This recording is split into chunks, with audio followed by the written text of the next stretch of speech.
Hello mga guys, nagka-problema na naman yung motor natin, yung ating flasher. Yan. Tingnan nyo ho. Yan. Nangyayari, nagbabuzzer lang. Nag-iingay lang. Yan o. Wala talaga. Yan, chinek ko na yung mga wirings nya. Okay naman, wala namang shorted. At yung problema, nandito. Ito.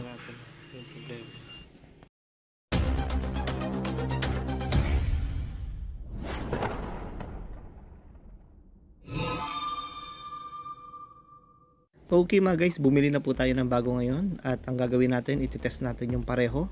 Yung bago at saka yung luma. Alamin natin kung talaga may problema na yung luma natin. Check natin, no? Unahin natin dito sa positive, red yung positive, tapos negative sa ilaw. Then duktong natin dito sa existing natin. Yan, kung maririnig nyo, buzzer na lang, no? Wala nang flasher. Ngayon, itong bago natin. Yan, positive, tapos negative sa ilaw, tapos existing.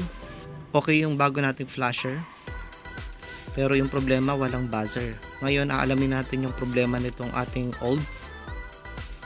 Okay yung buzzer nitong old, pero yung ating flasher may problema. Ayun.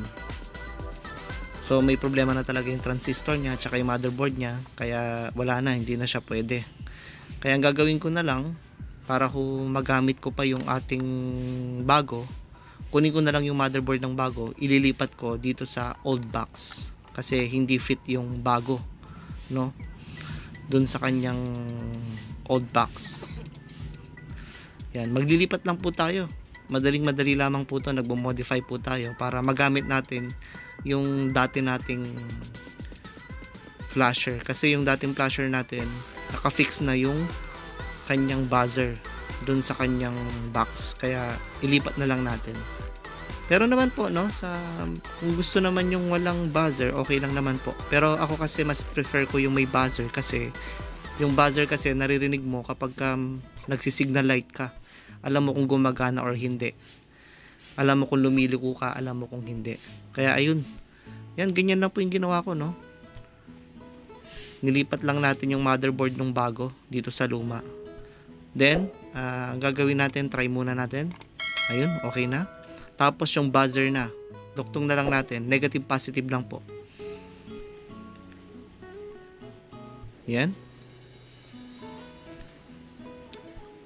Madali lang naman po magduktong, no? Sundan lang natin yung mismong positive at saka negative. May signage naman po dito. Yan, okay. So, try na natin. Ayun. So, flasher lang talaga yung problema, hindi po yung wirings. Sige po, ilagay ko na sa motor ko. Tingnan natin. Ayun. Okay na. Flasher lang talaga yung problema. Yan. Better talaga may flasher po, no, yung ating motor. Yan. Flasher relay lang po yung problema. Yan, okay na po. Salamat po sa inyong panonood. This is Componero ZX at your service. Don't forget to like, share, and subscribe. Hit nyo na rin po notification bell para lagi po updated sa aking mga video. May God bless you all.